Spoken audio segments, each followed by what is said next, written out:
les decía que el pensamiento filosófico se inicia originalmente con los griegos, con la expansión de la cultura, el pensamiento y la filosofía griega, que se dio gran parte de esa expansión con Alejandro Magno, cuyo preceptor fue Aristóteles.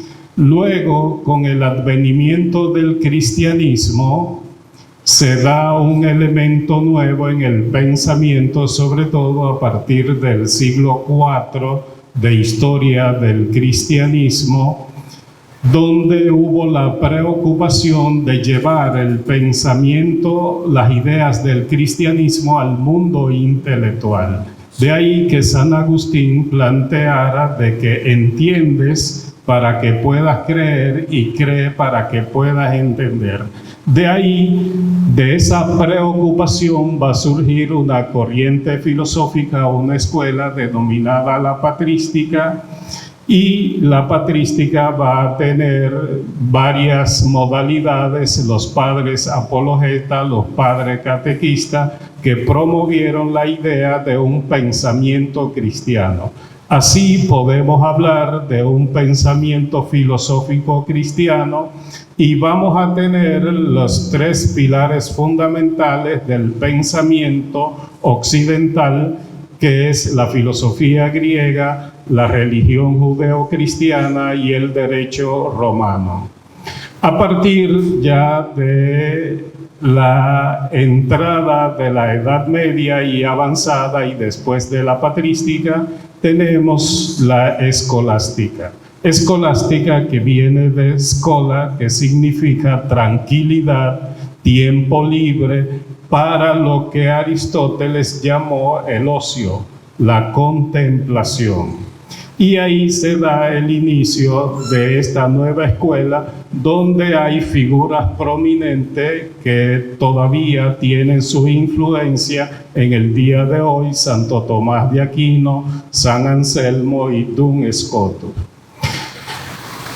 No hay una influencia directa de la escolástica a el interés de esta mesa, que es la lengua española.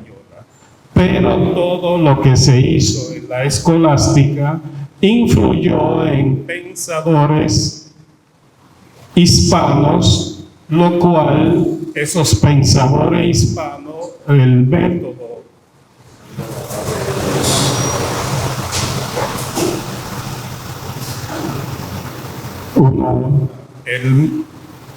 sí,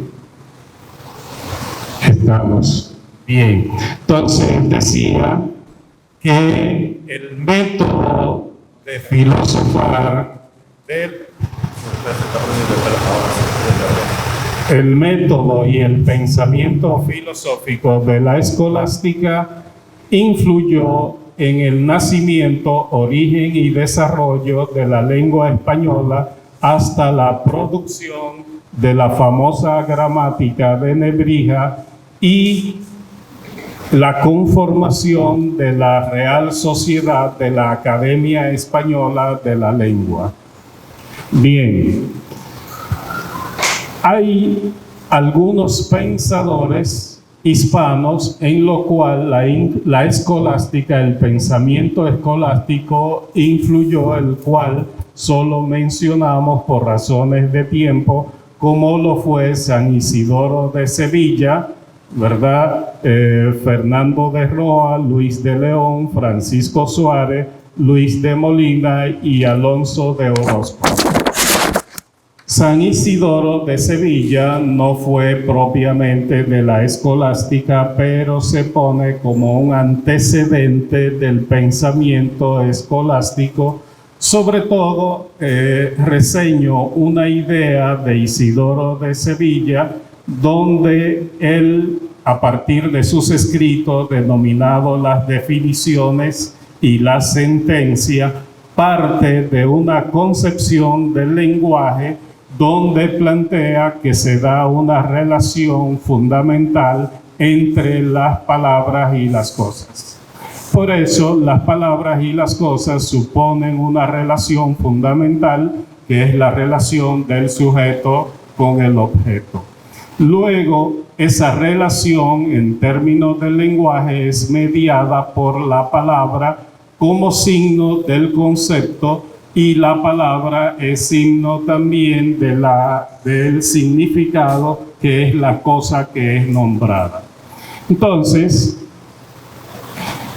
esta relación la estableció a partir de profundo estudio de la etimología de las palabras, y dice que el conocimiento puede ser mayormente fundamental cuando entendemos el origen de las cosas que son nombradas, valga la redundancia, por un nombre, y cuando estudiamos el sentido epistemológico del nombre de una cosa, podemos entender mejor su significado y su conocimiento sobre esa realidad. Es decir, que entre la palabra y la cosa hay un fundamento epistemológico, porque, como dice Aristóteles de Interpretaciones, que el sonido es signo del pensamiento, es signo del concepto,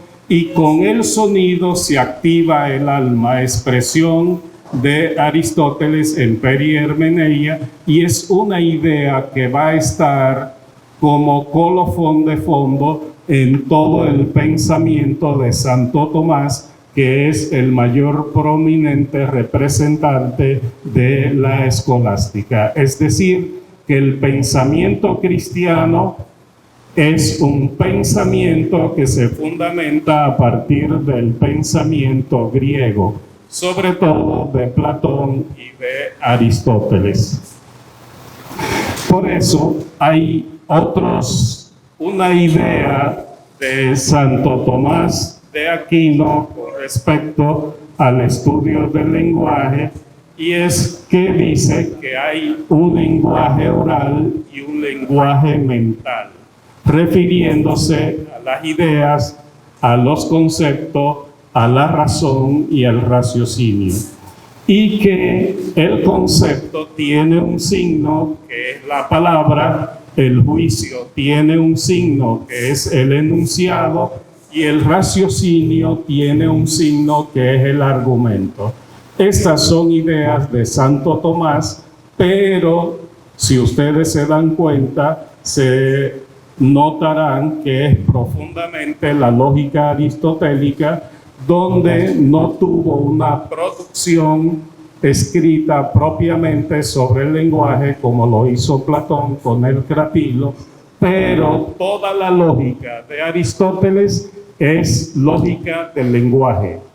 Aunque no tenga un tratado fundamental y específico sobre el lenguaje, toda la lógica aristotélica es aplicación del lenguaje al sentido lógico de las cosas. Bien, hay otra idea de Santo Tomás de Aquino, que es lo que él llama la suposición, que es el modo de entender las cosas y es el modo de ser de las cosas. Y que en el caso de los nombres, que es un elemento fundamental en el lenguaje, el nombre es aquello con lo cual nos referimos a la realidad. Toda realidad tiene un nombre, y el nombre es el fundamento epistémico del recuerdo de la idea o del concepto. Entonces, tratando sobre el nombre, Santo Tomás plantea que el nombre y el verbo son de las palabras fundamentales, como lo nombra San Agustín, categoremática, es decir, que tienen significado y que las demás las suponen. Por ejemplo, el adjetivo, que no es categoremático, si decimos casa, supone un adjetivo, es grande, es pequeña, es azul, es amarilla, y que las demás palabras alrededor del nombre y del verbo están supuestos en el sustantivo y en el verbo, el cual se da una relación entre el sustantivo y el verbo a través de la cópula. Es lo que dice Aristóteles en Perihermeneia, que el nombre por sí solo no es ni verdadero ni falso, sino que hay verdad y falsedad cuando unimos el nombre a un predicado a través de una cópula, y ahí tenemos entonces un juicio que es parte de la clasificación lógica que hace Aristóteles, pero que también Santo Tomás desarrolla. Es decir, que en los pensadores escolásticos el lenguaje estuvo como un elemento fundamental. Y ese estudio del lenguaje, que produjo numerosas gramáticas, también debemos referir la gramática de Nebrija, que es la gramática española en la que influenció la escolástica. Con este preámbulo nos permitimos entrar en materia de ver los aportes de la escolástica al pensamiento filosófico de la lengua española, el cual vamos a tener los turnos siguientes. En primer lugar, hablaría el doctor William Mejía Chalas con una idea clara, fundamental, que se titula De Aristóteles a la modernidad, la influencia continua de la escolástica en el pensamiento filosófico cristiano.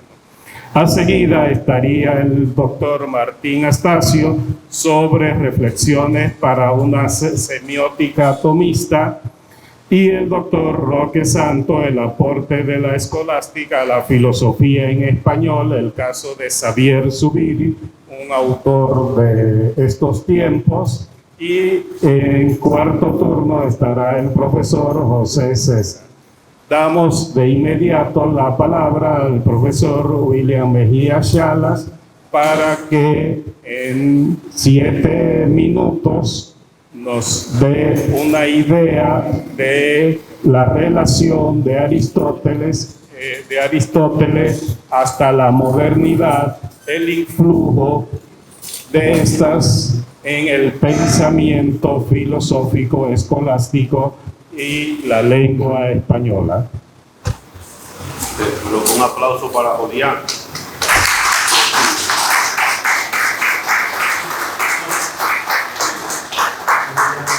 Ese aplauso porque Julián ha hecho una fundamentación sumamente interesante. Yo voy a hacer como arreglo ayer, yo voy a poner aquí el cronómetro.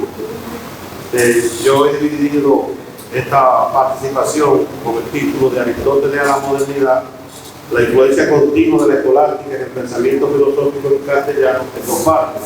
Una, el sentido genérico de cómo a partir de Aristóteles se viene fundamentando gran parte de todo el pensamiento filosófico occidental, y ya luego en una segunda parte, si el tiempo alcanza, voy a mencionar obras directas que tienen que ver con la escolástica.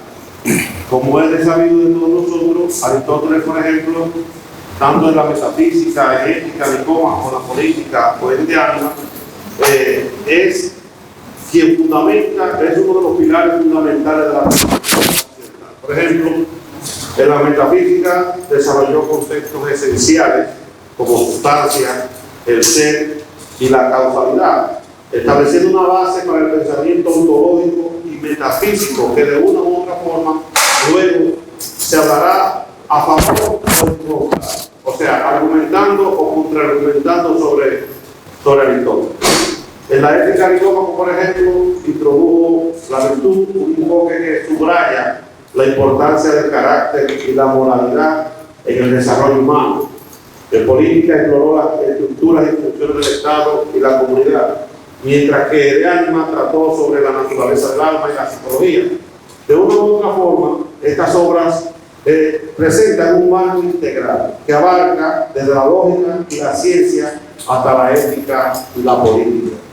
La influencia de Aristóteles ha perdurado todavía, especialmente a través de la escolástica y lo que significó para el mundo occidental el trabajo intelectual de la escolástica, que buscó de una u otra forma reconciliar la filosofía con la teología, pero también el poder conservar todas esas obras del mundo occidental. Entonces, luego viene Boecio, que escribe La consolación de la filosofía, que son unos comentarios a Aristóteles, donde buscó un papel de la transmisión de las ideas aristotélicas al mundo medieval, traduciéndola y comentándola al latín.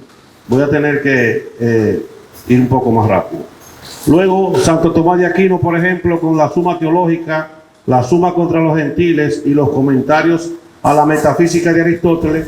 Entonces, aquí Tomás de Aquino, que fue uno de los principales responsables de integrar el pensamiento de Aristóteles con la doctrina cristiana, creando una síntesis teológica y filosófica que dominó toda la Edad Media.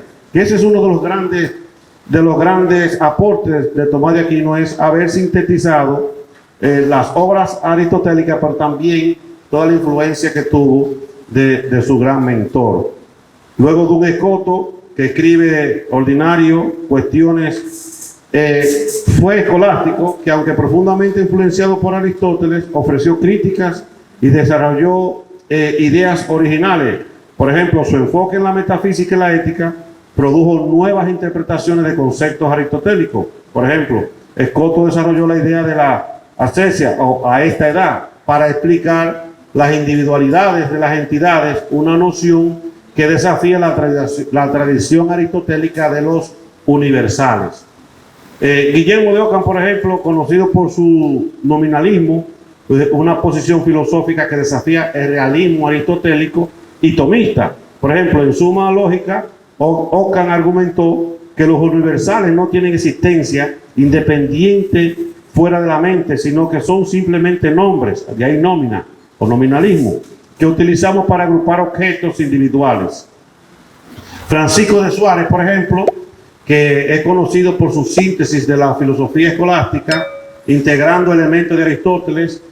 En las disputaciones de la metafísica, Suárez exploró, por ejemplo, temas como la sustancia, la causalidad y la existencia, basándose en la metafísica aristotélica y tomista, pero desarrollando sus propias ideas. Por ejemplo, argumentó sobre la distinción entre esencia y existencia, siguiendo a Aquino, pero ofreciendo interpretaciones que influirían en la filosofía moderna. El mismo René Descartes, por ejemplo, en Meditaciones Metafísicas, utilizó el método de la duda sistemática para llegar a certezas indubitables, un enfoque que, aunque innovador, se apoyó en la tradición lógica aristotélica. Su dualismo cuerpo-mente se basó, por ejemplo, en la distinción aristotélica entre materia y forma, aunque Descartes lo reinterpretó profundamente. Spinoza, por ejemplo, su postura racionalista influenciada por Aristóteles, aunque su monismo panteísta representó una desviación significativa. Por ejemplo, en Ética, Spinoza utilizó una estructura geométrica similar a la de Euclides, fundamentada en la razón aristotélica, para desarrollar un sistema filosófico. Su concepto de Dios como la sustancia única que contiene todas las cosas refleja una reinterpretación radical de la metafísica aristotélica. Leibniz, por ejemplo, influenciado por la lógica y la metafísica de Aristóteles, desarrollando su teoría de las mónadas como entidades fundamentales de la realidad, Leibniz propuso, por ejemplo, que las mónadas son simples y no tienen parte, son los verdaderos átomos de la naturaleza, un concepto que, aunque diferente, tiene raíces en la sustancia aristotélica. El mismo Kant, por ejemplo, fue influenciado por la tradición racionalista derivada de Aristóteles, pero su filosofía crítica representó un cambio fundamental. Es así como en Crítica de la Razón Pura, Kant propone una distinción entre fenómenos, o sea, lo que percibimos, y el noúmeno, es decir, la realidad en sí misma. Una reinterpretación de la distinción aristotélica entre esencia y accidente. También tenemos a Hegel, por ejemplo, Heidegger, que en el Ser y el Tiempo exploró la cuestión del ser, criticando la tradición filosófica desde Aristóteles hasta su tiempo, por olvidar la pregunta fundamental del ser. Su análisis del Dasein como un ente que se interroga por su propio ser tiene raíces en la metafísica aristotélica, aunque reinterpretada radicalmente. Gadamer, por ejemplo, déjame ver, argumentó que el entendimiento es un proceso histórico-lingüístico, similar a como Aristóteles veía la búsqueda de la verdad como un proceso dialéctico. Bueno, lo voy a dejar hasta ahí. Bien, un saber enciclopédico del profesor William Mejía Chalas. Ahora le paso el aplauso.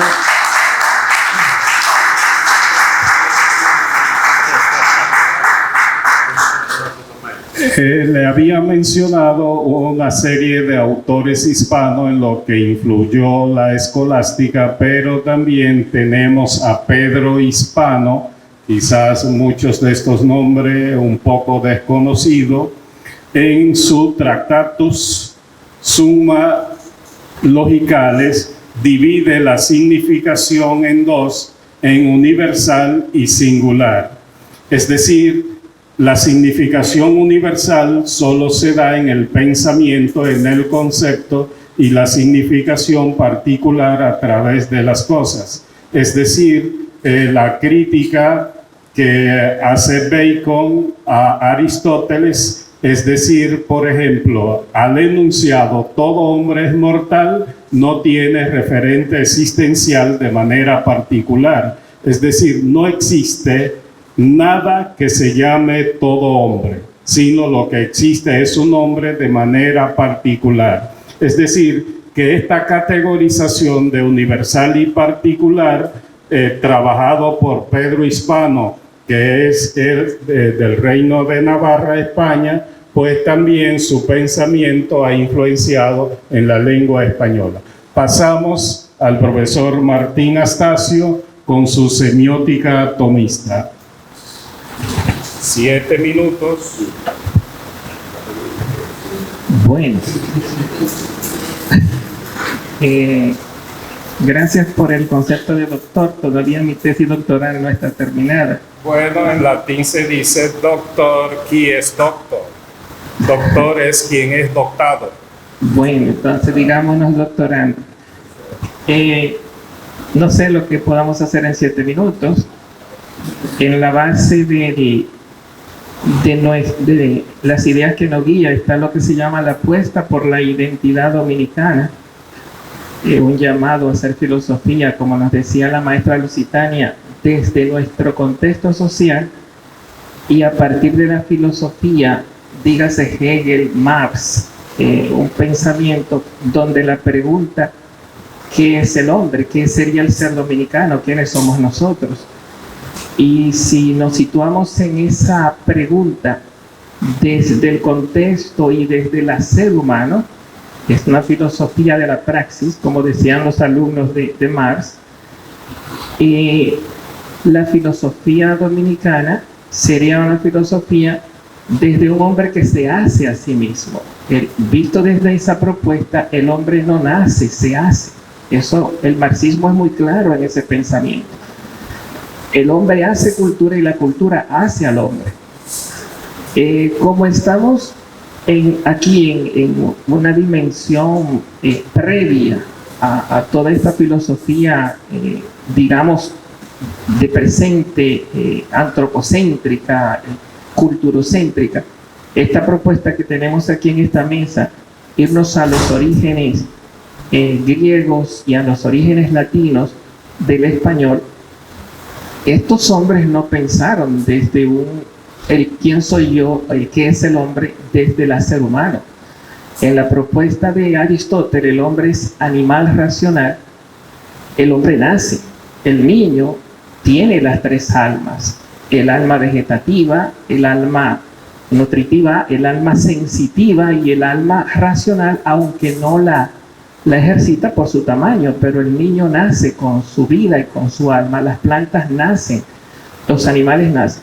Es distinto a la cultura antropocéntrica, donde el hombre se hace. El hombre no nace, se hace. El hombre como animal racional nace y tiene que ajustarse a las leyes naturales para poder vivir éticamente y correctamente su vida.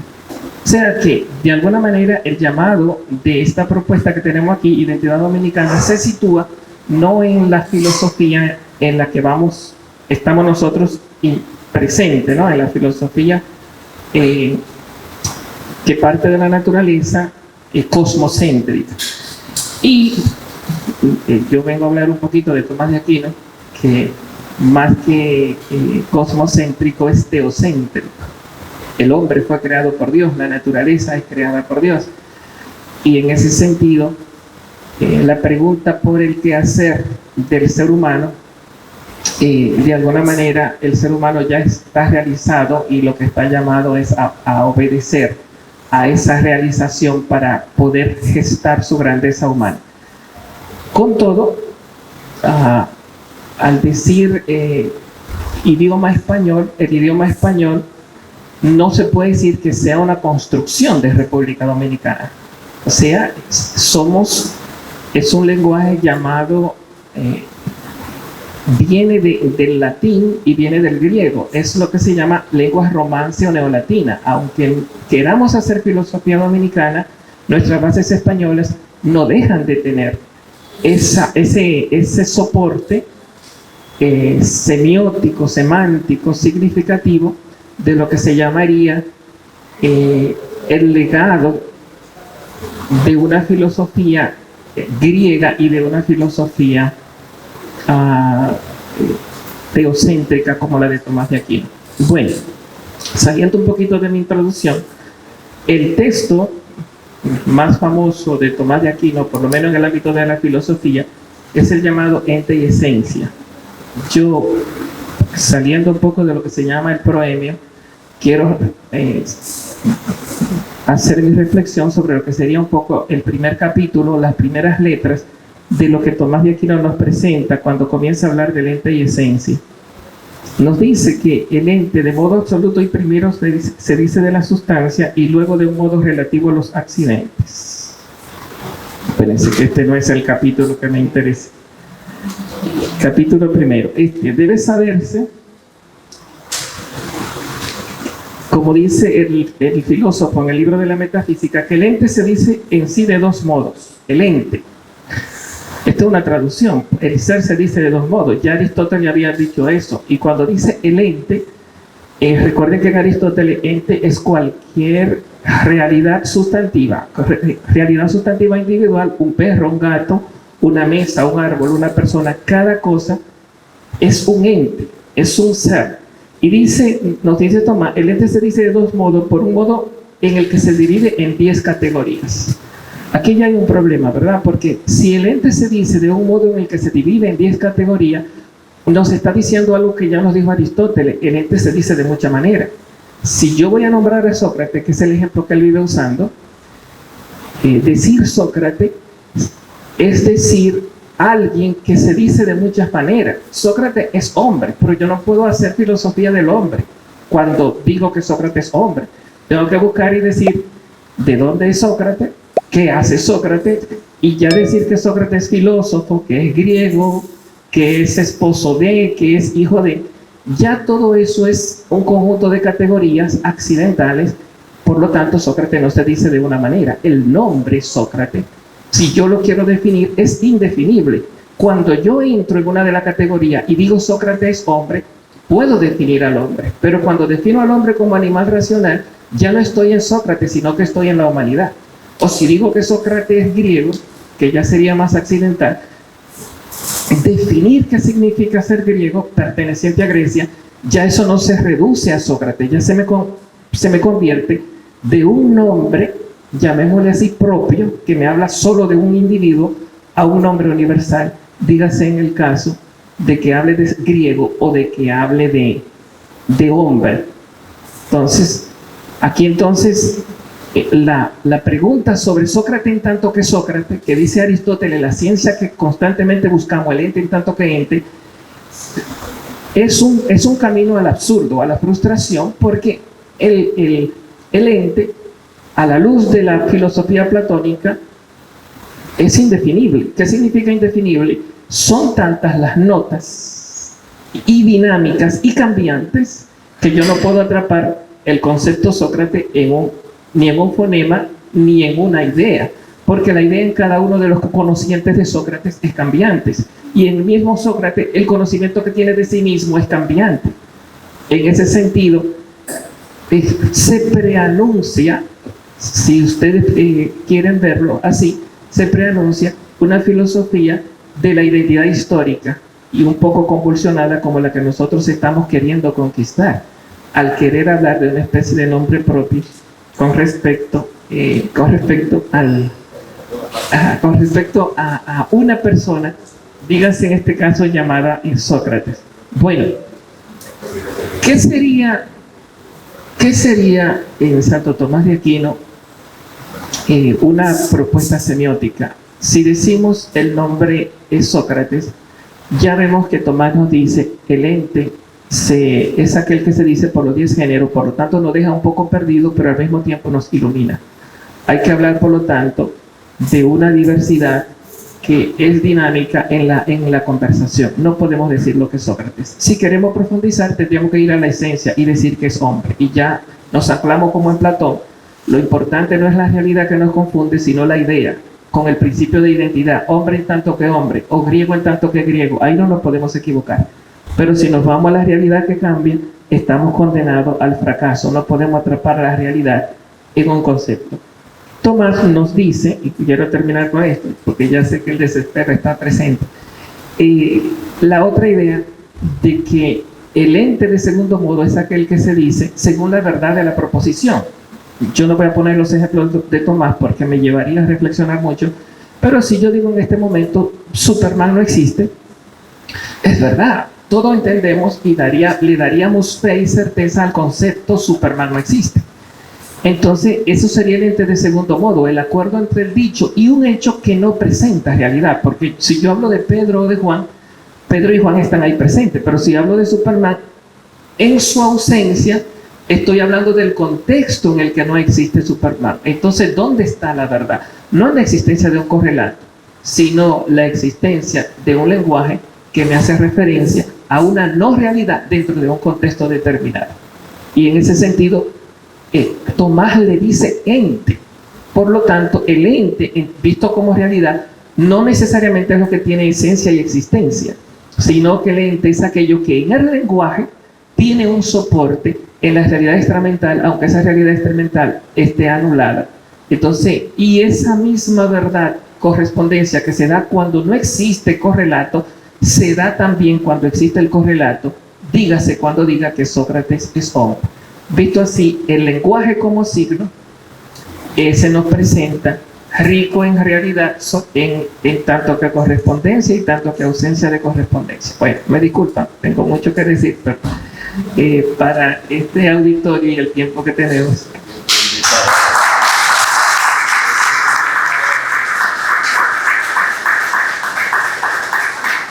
Está con nosotros la señora Marianela Rivas, esposa del profesor Tomás Nova, quien es dedicado este 6º Congreso de Filosofía Dominicana, y a su hija, bueno, ya le dieron el aplauso de sí.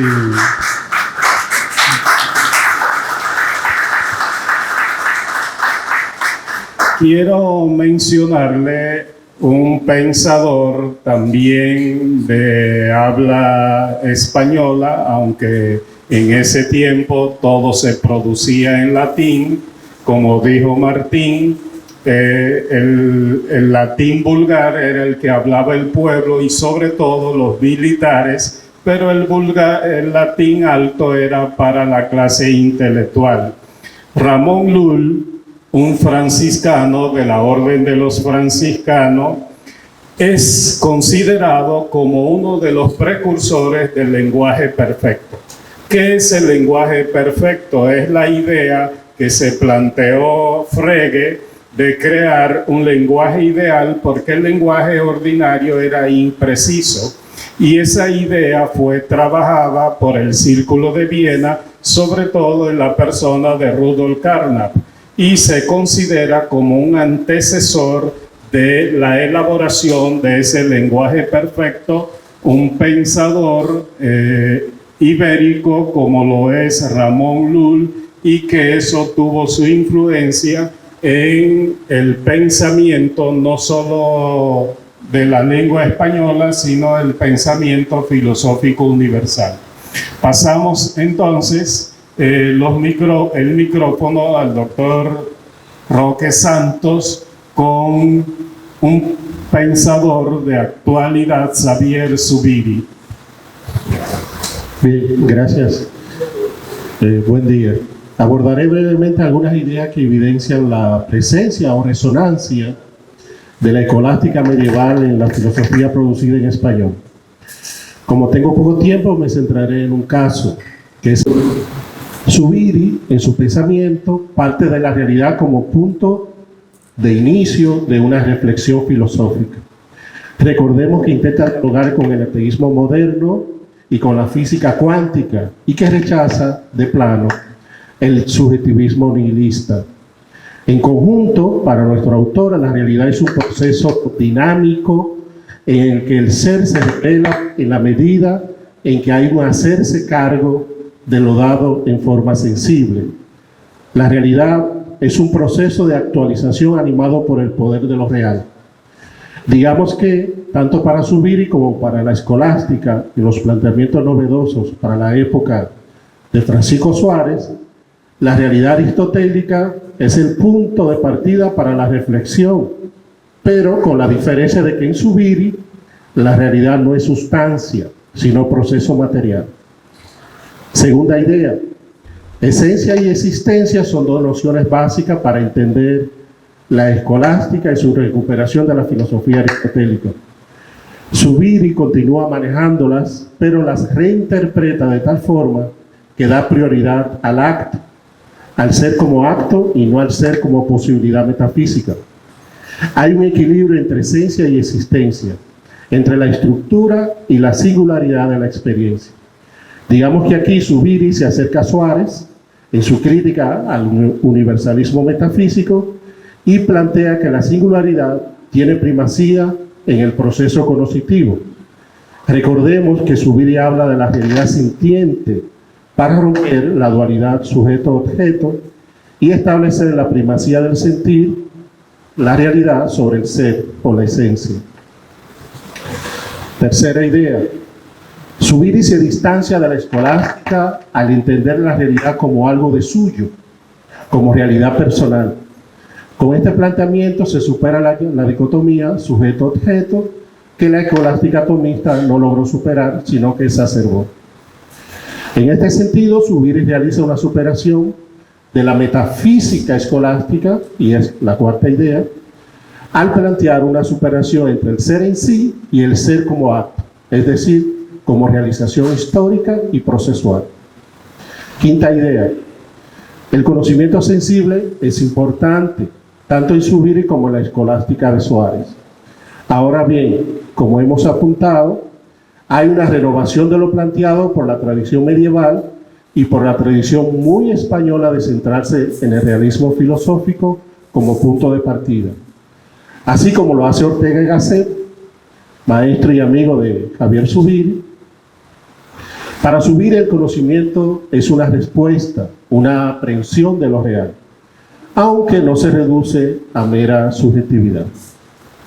En síntesis, para ceñirme al tiempo que me permiten decir lo siguiente. Los aportes de la escolástica a la filosofía en lengua española no se reducen a este autor ni a la filosofía española, a la que viene de la antigua metrópoli. Si he querido centrarme en este autor es por mis lecturas realizadas y lo poco que sé del tema, lo que me obliga a navegar en terreno más o menos firme. Zubiri es un autor querido en los seminarios diocesanos y por los jesuitas de América Latina.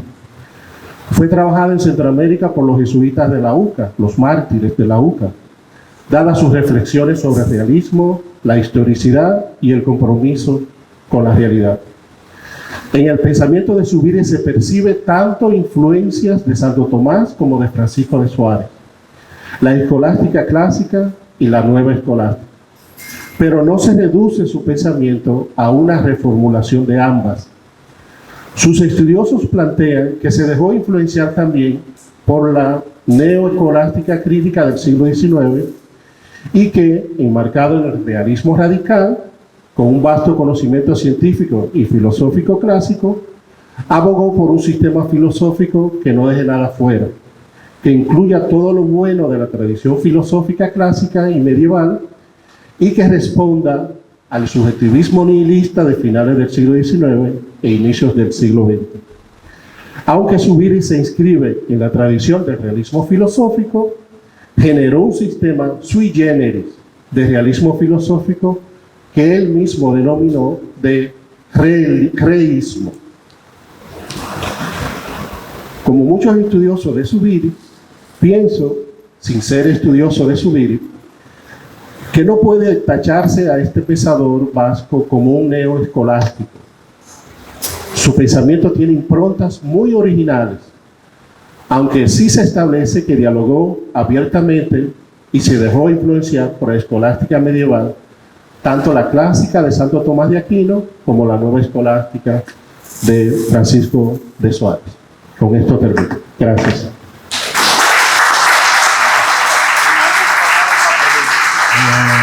Gracias, profesor Roque.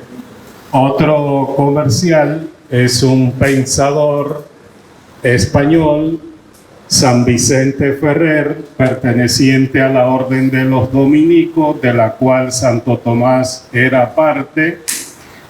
Siguió la ontología de Santo Tomás de Aquino y aporta los ingredientes semánticos de los términos y las proposiciones. Y está considerado como un antecesor de la más actual filosofía analítica.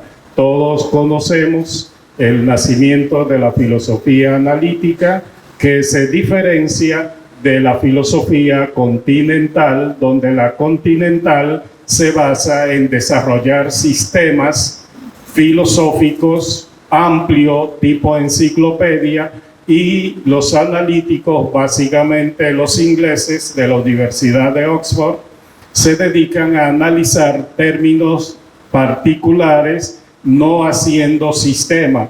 Y por eso esas dos divisiones se utilizan como categoría para diferenciar el pensamiento europeo del pensamiento propiamente inglés, que influencia la filosofía analítica, aunque en la parte continental hubo seguidores de esta corriente de pensamiento del siglo XX. Bien, pasamos el micrófono al profesor José César. Muchas gracias, saludos a todos. Yo creo que Eulogio me puso un gancho aquí, es un reto. Después de haber escuchado a los maestros, uno queda anonadado y entonces tendré que hacer una síntesis de lo que tenía anotado aquí, también para ir cumpliendo con el tiempo. Fíjense, la riqueza de la escolástica radica en su enfoque sistemático y racional para abordar las cuestiones filosóficas y teológicas. En ese sentido, se desarrolla durante la Edad Media una época que dura 10 siglos y que la universidad, no sé por qué razón, no toca mucho, pero que se hace necesario sobre todo visibilizar a través de este tipo de congresos, del Congreso de Filosofía. En cuanto a su característica metodológica, es rigurosa y, por supuesto, hace un análisis lógico y una síntesis para conciliar la fe con la razón, que todavía nosotros venimos escuchando de ella a través de Fides Ratio, que escribe el Papa Juan Pablo II y nos queda todavía bien fresco en la mente. En aquel momento se utilizan los métodos del trivium y el quadrivium, y en ese sentido las escuelas son el centro de crecimiento y de difusión del cristianismo. A medida que fueron creciendo esas escuelas, se fueron convirtiendo en universidades, y esa universidad de París, una de las más importantes, es la que crea una facultad de filosofía. Esa facultad de filosofía y una facultad de teología entonces chocan y se crea una crisis. Y aquí viene la gran crisis a la que me quiero referir, queridos colegas, para ir desenvolviendo un poquito lo que ustedes iban diciendo en su discurso. En ese sentido, los filósofos, a medida que iban incorporando la filosofía de Aristóteles a la facultad, quiso hacerse independiente, lógicamente, porque era sierva de la teología, la filosofía en ese momento, y entonces esa filosofía de Aristóteles chocaba con las interpretaciones de Agustín y de Plotino, y mucha gente dejó de seguir a Agustín, que era la base fundamental para explicar el cristianismo.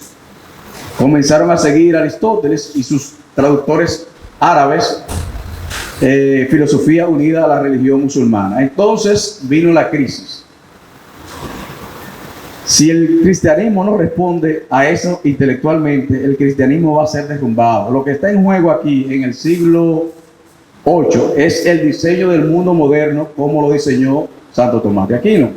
Tomás va a resolver esa crisis, va a hacer que Aristóteles no sea condenado, mientras que la filosofía de Agustín va a ser por autoridad, la de Tomás de Aquino va a ser por la ratio.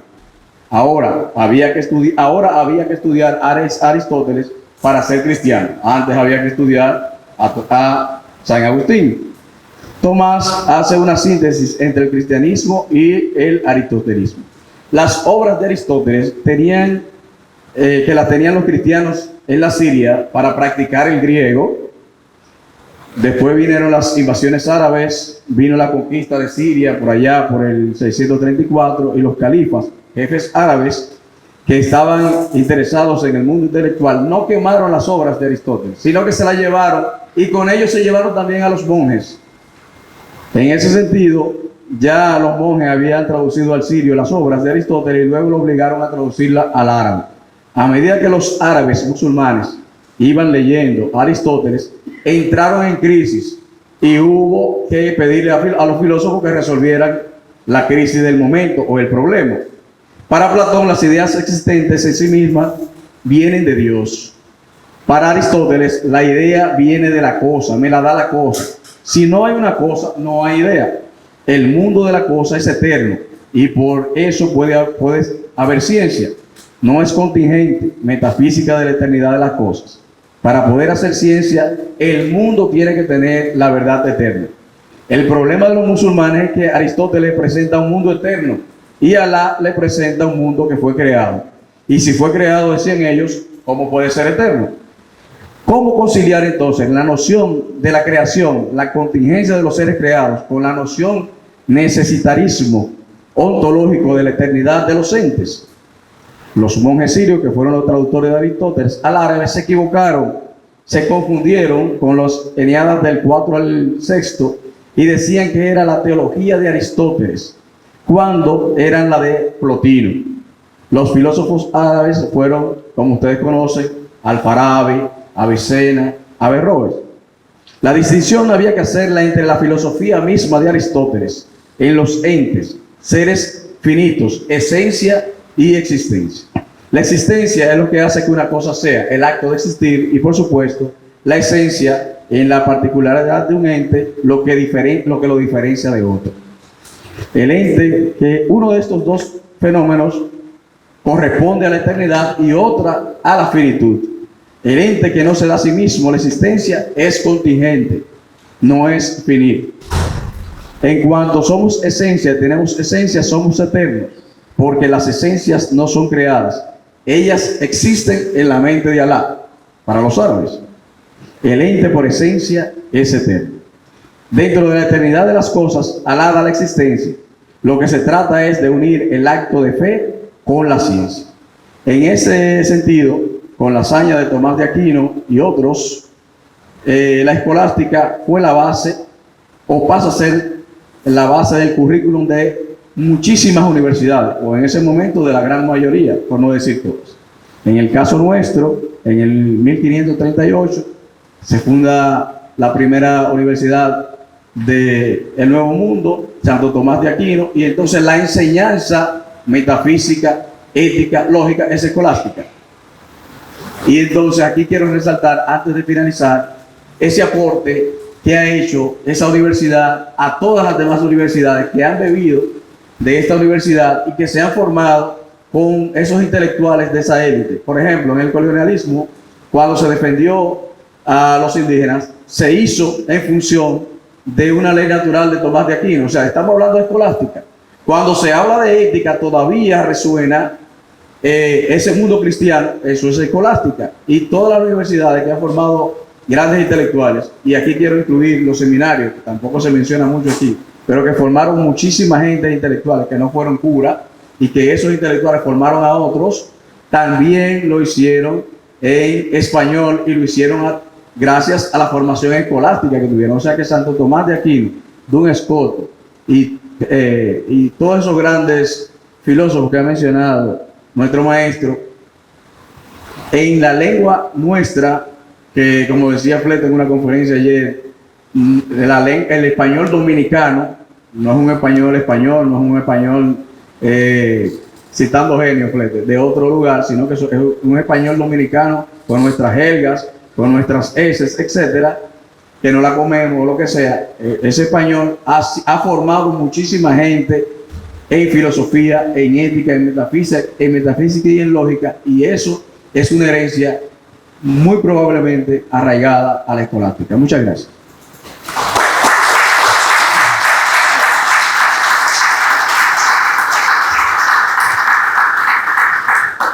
Bueno, tal como se plantea en el pensamiento, retomando la reminiscencia de Platón, Santo Tomás lo asume de que en la mente, en el pensamiento, en el alma, es un reflejo de lo divino.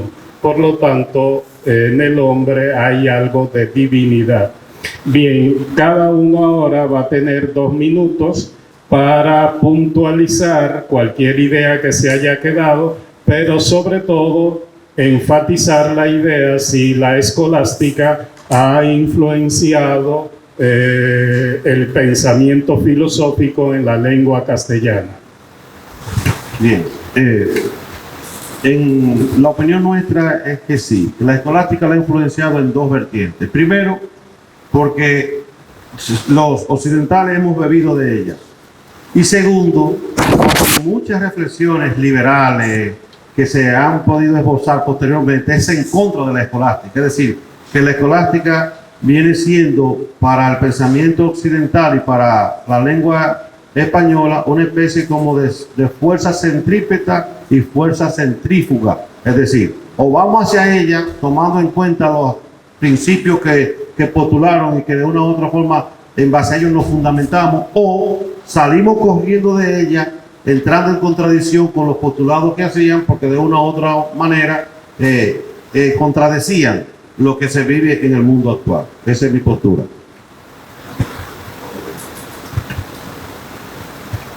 Bueno, aunque se ha querido, la ciencia es nueva, ¿verdad? Viene después de la escolástica. Las ciencias naturales vienen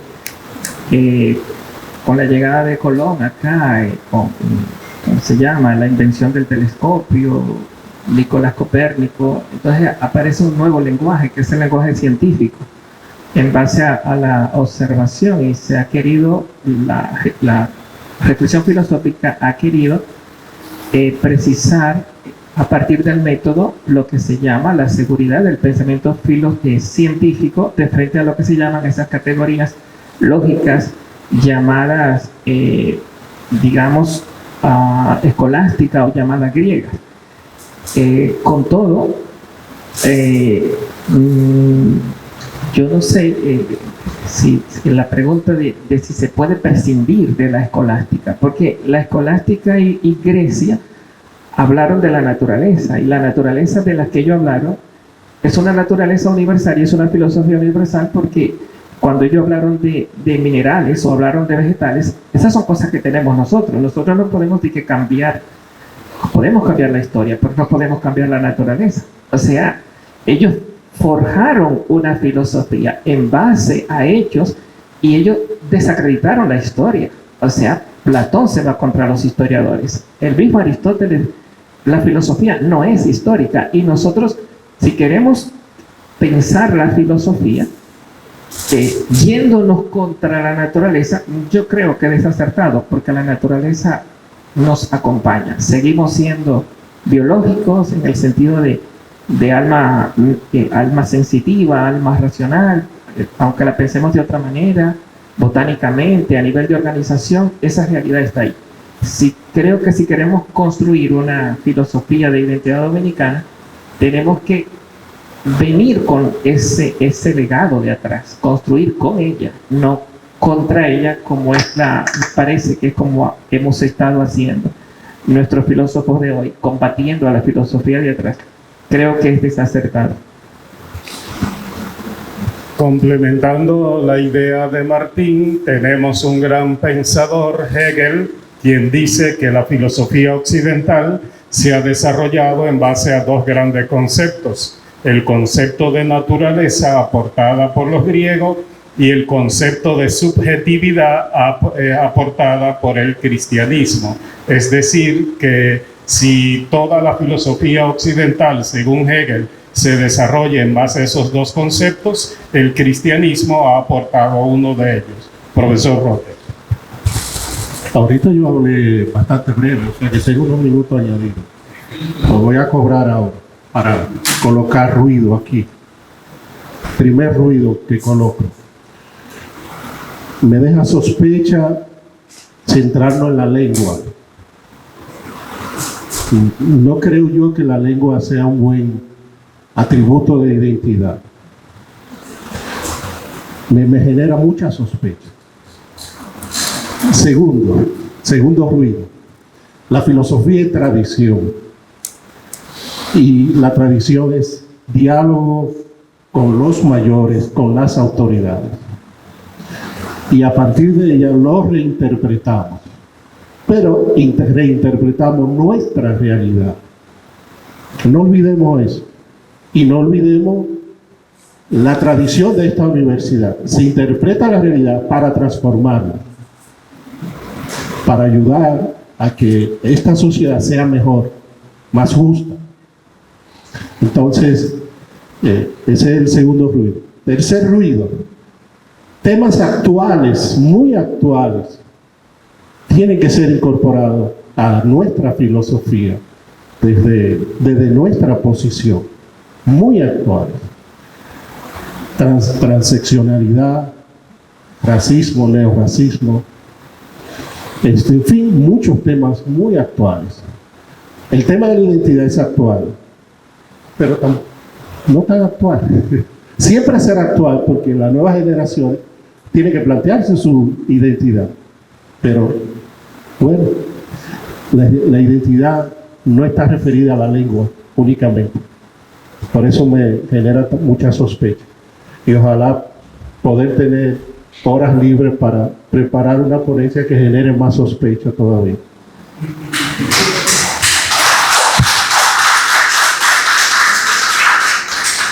Simplemente mencionar que los vestigios de la escolástica son una impronta indeleble en el conocimiento, porque han permitido generar poesía, han permitido generar políticas públicas, han permitido generar asuntos de sistemas jurídicos, o sea que la escolástica está presente hoy gracias a la traducción, ¿verdad?, a la lengua española, y creo que debemos valorar mucho eso. Bueno, la Universidad Autónoma de Santo Domingo, a través de interlocutores válidos, reclama su origen a partir de su fundación de la escolástica, cuyo escudo es el escudo del máximo representante de la escolástica, Santo Tomás de Aquino, de la Orden de los Dominicos. Sería una tarea a recobrar su origen e identidad.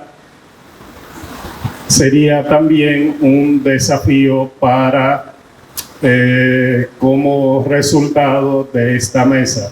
Quisiera agradecer de manera particular al profesor William, al profesor Martín Astacio, al profesor Roque Santo y al profesor José César el haber participado en esta mesa.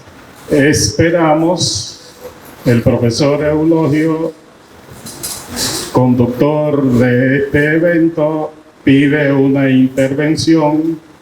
Una foto y una intervención. La foto. La intervención.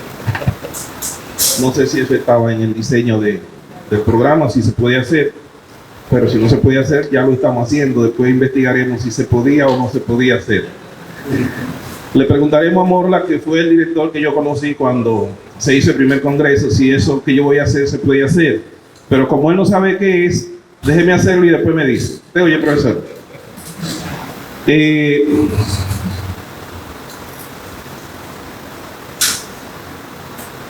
¿Por qué esta mesa? Cuando estábamos organizando las mesas, pensar en español como una apuesta por la identidad dominicana, evidentemente que las ideas, no hay nada de ingenuo, en filosofía no hay ingenuidad. Esto tiene su carácter, su sello, tiene su sello y sabe lo que busca. Eso es respondiendo un poco a Roque. No es sospechoso, eso es a la clara. Un sello que andamos buscando, pensar en español. ¿Por qué pensar en español? Bueno, es que se ha desacreditado.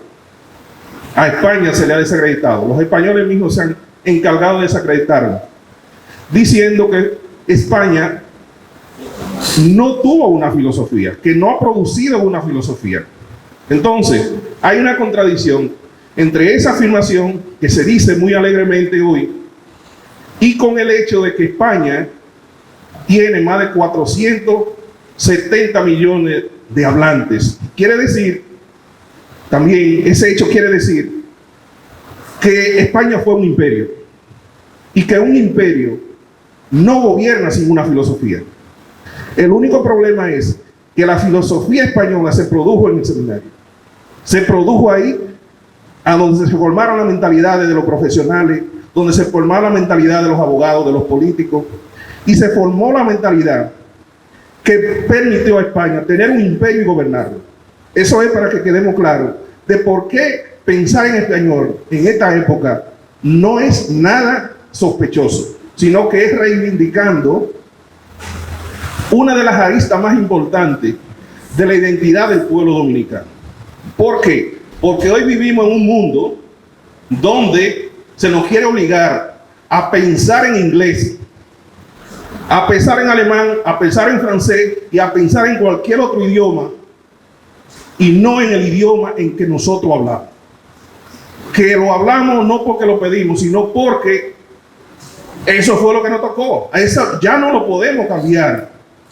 Y nosotros pensamos en español y debemos pensar en español y debemos apostar a la lengua española para preservar en esta época nuestra identidad como pueblo. Cuando hoy recibimos el ataque de la miseria de los haitianos que quieren pasárnosla para acá y recibimos el ataque de que nos quieren globalizar, no es nada inocente. Esta mesa y ese título se hizo porque la Universidad Autónoma de Santo Domingo tiene la misión de formar una mente crítica en el estudiante. Muchas gracias.